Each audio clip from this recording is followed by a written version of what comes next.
Hello, students. Teacher Davis here, your critical thinking instructor at Ross, and I hope you had a wonderful Christmas holiday, or had a great Christmas holiday whenever you're listening to this video and watching this video. I'd like to go through the week 2 discussion assignment with you so you have a clear understanding of what you're going to do. On the discussion page, you are going to make sure that you read the discussion instructions, and they are located right here under week 2 discussion.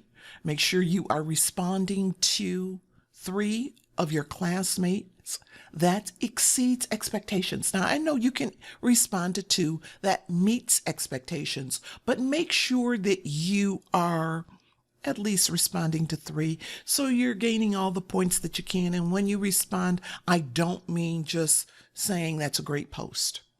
Now let's jump into what you're going to do. In step 1, you're going to post your response on the discussion board, as you know. Identify an article in the news media that makes an argument, preferably one you don't agree with. So this is going to be an argument. You would say, oh, absolutely not. I don't agree with that. And then you're going to answer the following questions. Is the source of the claims made in the argument credible? The source of the claims, the facts, are they credible? Is the content of the claims, the content in the claims that are being made, credible? Does it sound, valid, reasonable, factual? What rhetorical techniques does the article employ? Be specific. Are there any visual images? If so, what are they? We know that very often in articles, a visual image piques our attention and makes us look and wonder and want to learn more. Can you identify any logical fallacies and then briefly discuss them? And then, of course, you're going to read other students' posts and respond to at least 3 other students so you exceed expectations. And I always say 3 because I want you to get all the points you can for the assignment. Try not to do just enough to get by. You want to earn, and you want to also get out of this assignment as much as you can from your classmates, learning from them. Now, let's do a deep dive into what you're going to do.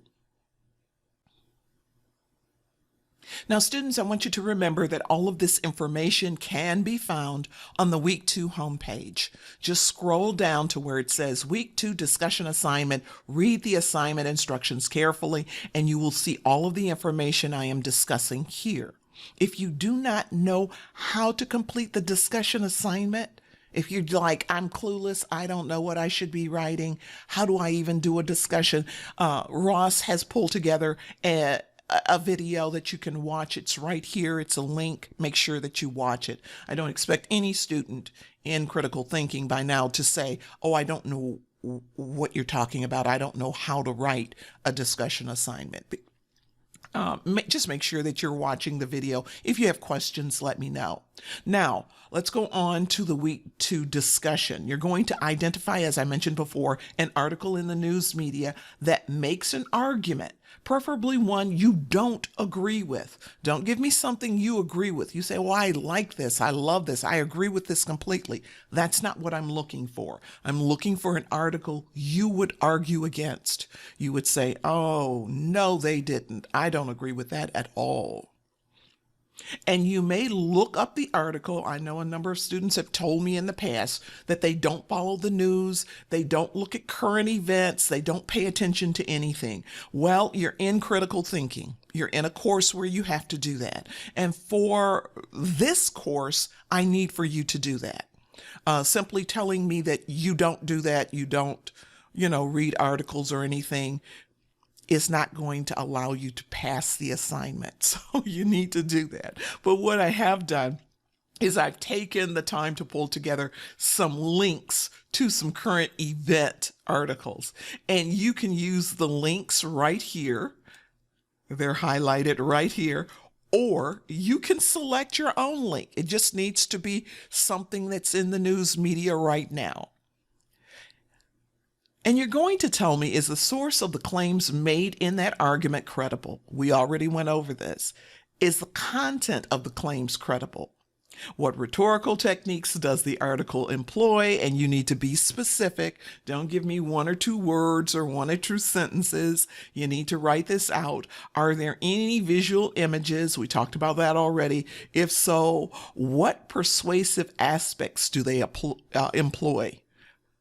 And can you identify any logical fallacies?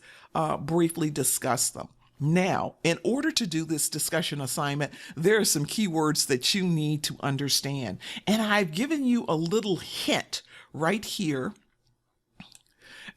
Credible is discussed in Chapter 4, Knowledge, Evidence, and Errors in Thinking, pages 105 through 112. Rhetorical techniques. Chapter 3, Language and Communication, Visual Images. Chapter 3, Language and Communication, page 70. And logical fallacies, Chapter 4, Knowledge, Evidence, and Errors in Thinking, page 105 through 112. Now, I'm going to give you another extra hint, and you can go to the table of contents and find Chapter 5, page 137, and it talks more about logical fallacies. I know, that's not one of our chapters, but it does have some information that is relevant to this assignment. So make sure you check it out. And last, on the discussion board, you're going to respond to a minimum of 3 of your classmates. Make sure you're adding substance to the discussion. Again, if you don't know how to add substance, you're going to want to watch that YouTube video that Ross has put together on how to complete a discussion assignment. Don't just take for granted that you're doing it right. Watch the video. It's not long, and it will help you for the rest of this term and any upcoming terms that you might have here on Ross Online. Now, if you've got questions, you know how to get in contact with me. My information is all over the place, and usually after every message that I send you and in the instructor contact, I want to see everyone on the discussion board. Let's kick it up and let's make sure that we're engaging with our classmates. Let me let you know, you can't pass the discussion assignment without engaging. You can answer all the questions. You will still not pass the discussion assignment. You must engage. Respond to your classmates, at least 3. And don't forget, it's week 2. You got to check in, go over to the check-in board. Let me know how you're doing. Let me know about your holiday. What did you get for Christmas? Just curious. Okay, I'm being nosy. All right, I look forward to seeing you on the check-in board and on the discussion board. Everyone, have a wonderful day and have a great week 2.